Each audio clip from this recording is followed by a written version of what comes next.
से piece fail होकर के आते हैं उनका हम रिपेयरिंग यहाँ करते हैं। ये सारे कुछ इक्विपमेंट हैं जो कि हमें रिपेयरिंग के दौरान जिनकी हमें ज़रूरत पड़ती है। ये देख रहे हैं आप, मल्टीमीटर हो गया, आयरन हो गया, ट्वीज़र हो गया, ब्रश हो गया, स्क्रू ड्राइवर हो गया, कटर हो गया, ये सारे इक्विपमेंट हमें रिपेयरिंग के दौरान ज़रूरत पड़ते हैं।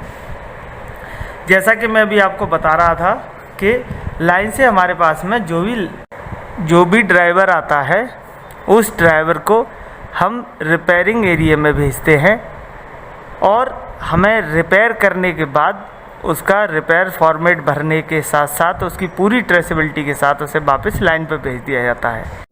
सबसे पहले ऑपरेटर रिजेक्टेड पीस को विजुअल करता है, क्योंकि मोस्टली प्रॉब्लम विजुअल में पकड़ी जाती हैं। ये देखिए, जैसा कि हमने पीस लिया, उसका विजुअल किया, विजुअल करने पे हमें पता चला कि इसमें क्या प्रॉब्लम है।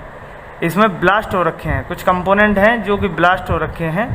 इसलिए हम सबसे पहले ऑपरेटर क्या करेगा, वो जो ब्लास्ट कंपोनेंट है जो विजुअली पकड़ में आए हैं उनको निकालेगा और निकाल करके उनकी जगह पर के दूसरे कंपोनेंट को लगा देगा। मैं जैसा कि दोस्तों आपको बता रहा था, मोस्टली प्रॉब्लम हमें जो है विजुअली पता चल जाती हैं कि क्या दिक्कत आई है। अगर हमें कोई भी प्रॉब्लम विजुअली पता नहीं चल रही तो फिर हम ओके पीस के साथ कंपैरिजन करके सबसे पहले आईसी चेक करेंगे, आईसी के सारे पिनों पर वोल्टेज चेक करेंगे, उसके बाद फिर हम उसे आगे उस पर पहुँचेंगे। जैसे ये देखिए, इसमें हमें ये ब्रिज भी ख़राब मिला था, तो हमने क्या किया, ब्रिज को चेक कर रहे हैं हम। ब्रिज की लीड पे हमने जैसे ही प्लस माइनस लगाया तो हमारे सामने मल्टीमीटर में एक रीडिंग आई जो कि नहीं आनी चाहिए थी। अगर ये हमारा ब्रिज ओके होता तो हमें उसमें रीडिंग नहीं मिलती। अब ये कैसे समझ में आएगा, हम एक ओके पीस लेंगे और उस पर सेम पोजीशन पे पिन लगाएंगे प्लस माइनस की और चेक करेंगे। देखिए यहाँ पर कोई रीडिंग नहीं आ रही। इट मीन्स क्या है, अगर रीडिंग आ रही है इस मीन्स हमारा जो ब्रिज है वो ख़राब हो गया है। अब उसके बाद ऑपरेटर क्या करेगा, नया ब्रिज लेगा, उसको रिपेयर करेगा और उस लोकेशन पे लगाएगा एज पर पोलैरिटी। उसके अलावा आपको दिखाई दे रहा है जैसे ब्लास्ट में कुछ रेजिस्टेंस टूट गए हैं, उनको रिमूव करेगा और उनकी जगह पर नए लगाएगा। आइए अब हम बात कर लेते हैं एआई प्रोसेस में आने वाले डिफेक्ट्स के बारे में। कौन कौन से डिफेक्ट्स एआई प्रोसेस में आते हैं, जैसे कंपोनेंट मिसिंग। आप देख रहे हैं D7, यहाँ इसमें एक कंपोनेंट मिसिंग है। कंपोनेंट मिसिंग के क्या कारण हैं? एआई प्रोसेस करने से पहले हम एक सीक्वेंस तैयार करते हैं कंपोनेंट्स का, जो कि हम सीक्वेंसर मशीन पर उसको रेडी करते हैं। उस सीक्वेंस को तैयार करने में यदि हमारा कोई कंपोनेंट मिसिंग हो जाता है तो ये इसका एक मेन कारण होता है। अगर सीक्वेंसर में ही कंपोनेंट मिसिंग है तो हमारा एआई प्रोसेस में भी कंपोनेंट मिसिंग आएगा। तो कंपोनेंट साथियों, अब हम बात करेंगे एमआई लाइन की। एमआई की फुल फॉर्म होती है मैनुअल इंसर्शन।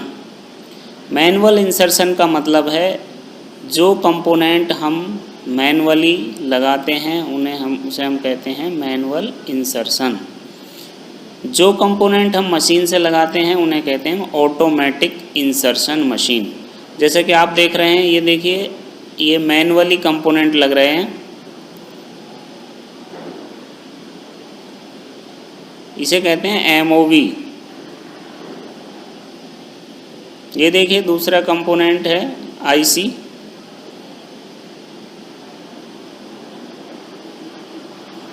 इस तरह से जितने भी इसमें हमारे कंपोनेंट लगते हैं डिफरेंट टाइप के, उनको हम सभी को मैनुअली लगाते हैं। ये हमारा चौक है, ये नेक्स्ट बोर्ड आया, और फिर इसमें हम चौक लगाएंगे।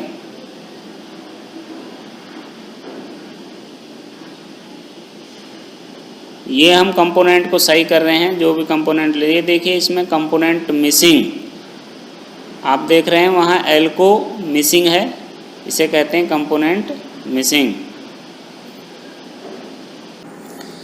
अब हम इनको पिक्चर के द्वारा देखते हैं। जैसे ये है ड्राई सोल्डर, इस पॉइंट पर सोल्डर नहीं लगा हुआ है, इसे हम कहते हैं ड्राई सोल्डर।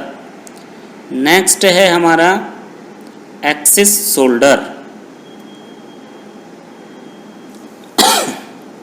ये देखिए यहाँ इस पॉइंट पर ज़रूरत से ज़्यादा सोल्डर लगा हुआ है, इसलिए हम इसे एक्सिस सोल्डर कहते हैं। नेक्स्ट है सॉर्टिंग। ये आईसी की 2 लेग्स हैं जो दोनों लेग्स सोल्डर के द्वारा सॉर्टिंग की हुई हैं, जुड़ी हुई हैं। नेक्स्ट है ट्रैक ओपन। ये देखिए जो कॉपर पैड है वो उखड़ गया है, इसे हम कहते हैं ट्रैक ओपन। यहाँ देखिए जो आईसी है, आईसी की जो लेग हैं वो पीसीबी पे प्रॉपर नहीं बैठी हैं, लिफ्ट हैं, इसे हम कहते हैं लिफ्टिंग। ये देखिए carbon on legs.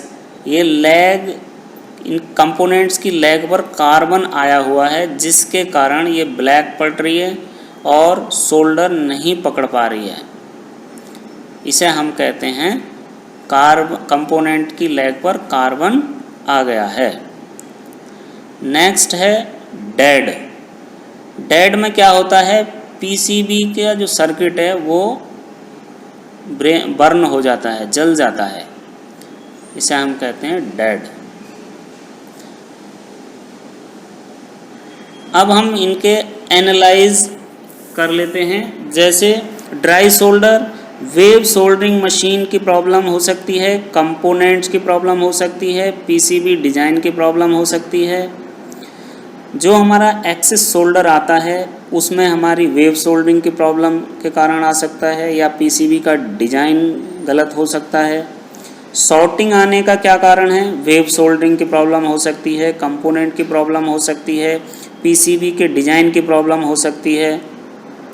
Track open हमारा किस लिए आता है, ट्रैक ओपन में हमारी वेव सोल्डरिंग की प्रॉब्लम हो सकती है, कंपोनेंट की प्रॉब्लम हो सकती है, या सोल्डरिंग आयरन की प्रॉब्लम हो सकती है।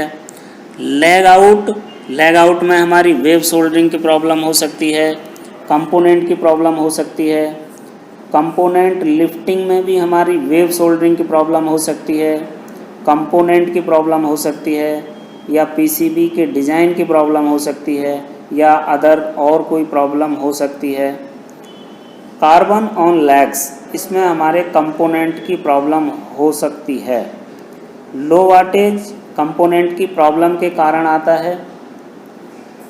नेक्स्ट है high wattage, low wattage, high current, blinking, dead. ये सभी डिफेक्ट्स कंपोनेंट्स की प्रॉब्लम के कारण आते हैं। स्क्रैचेस, जैसे ये एक सीट आपके सामने आई है, स्टैंडर्ड डिफेक्ट्स नेम और आल्सो कॉल्ड एज, यानी कि सोल्डर शॉर्ट जो है इसका एक स्टैंडर्ड नाम है, उसको हम ब्रिजिंग भी कहते हैं। कंपोनेंट मिसिंग है, उसको हम नो कंपोनेंट भी कहते हैं। नो जॉइंट है, उसको हम लेस सोल्डर भी कहते हैं। लिफ्ट अप आईसी है, उसको हम पिन नो सोल्डर भी कहते हैं। टिल्ट है, उसको हम शिफ्ट और मिस अलाइजमेंट भी कहते हैं। अपसाइड डाउन या रिवर्स कंपोनेंट भी कहते हैं। इसी तरह से ये एक लिस्ट है, जो स्टैंडर्ड नेम है उनको हम दूसरे नामों से भी जानते हैं। अब हम देखते हैं कि ये जो हमारे डिफेक्ट्स हैं इनको हम एक एक करके पिक्चर के साथ देखते हैं। जैसे मिसिंग सोल्डर, आप देख रहे हैं यहाँ पर ये कॉपर पैड है, यहाँ सोल्डर मिसिंग है।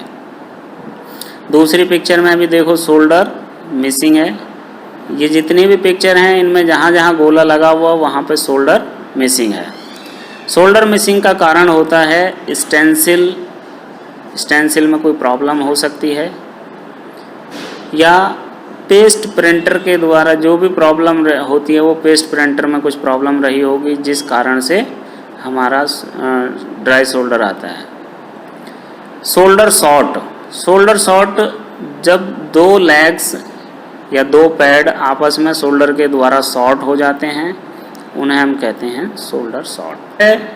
कोल्ड सोल्डर, कोल्ड सोल्डर का मतलब होता है जो सोल्डर पूरा रिफ्लो प्रोसेस में पका नहीं है, प्रॉपर मेल्ट नहीं हुआ है, उसे हम कहते हैं solder, cold solder. Less solder, less solder copper pad पे जितना सोल्डर आना चाहिए उतना सोल्डर नहीं आता है। ये देखिए जहाँ जहाँ गोले लगे हैं, रेड मार्किंग है, वहाँ पर सोल्डर बहुत कम लगा हुआ है। नेक्स्ट है एक्सेस सोल्डर। एक्सेस सोल्डर यानी कि लिमिट से ज़्यादा एक्स्ट्रा सोल्डर जहाँ पैड पर लग जाता है उसे हम कहते हैं एक्सेस सोल्डर। ये देखिए जहाँ जहाँ पर गोले लगे हैं वहाँ एक्स्ट्रा सोल्डर लगा हुआ है। नेक्स्ट है आपका मिसिंग कंपोनेंट। मिसिंग कंपोनेंट का मतलब है जिस पैड पर कंपोनेंट लगना चाहिए वहाँ पर कंपोनेंट अवेलेबल ही नहीं है, कंपोनेंट नहीं लगा है। ये देखिए जहाँ गोले लगे हैं वहाँ पर कंपोनेंट माउंट ही नहीं हुआ है। शिफ्ट कंपोनेंट जो पैड होता है उस पैड से ऊपर या नीचे कंपोनेंट, देखिए ऊपर अपवर्ड साइड शिफ्ट और right side shift, left side shift.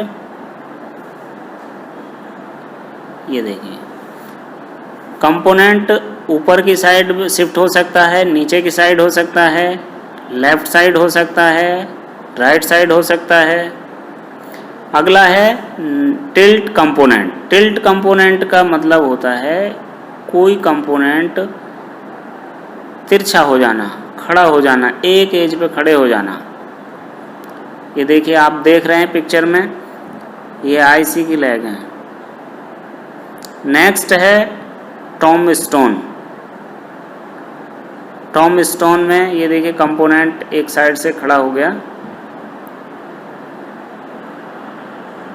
दूसरा जो एंड है वो टच ही नहीं करता पैड पे, इसे कहते हैं हम टॉम स्टोन। ये प्रॉब्लम हमारी रिफ्लो में आ सकती है। अगर रिफ्लो का टेम्परेचर सेट नहीं है, रिफ्लो हमारी सेट नहीं है, तो ये हमारी प्रॉब्लम आती है। नेक्स्ट है हमारा lift up IC pin. IC की जो पिन है वो पैड से उठी हुई हैं, ऊपर हैं, पैड पे पूरी टच नहीं है।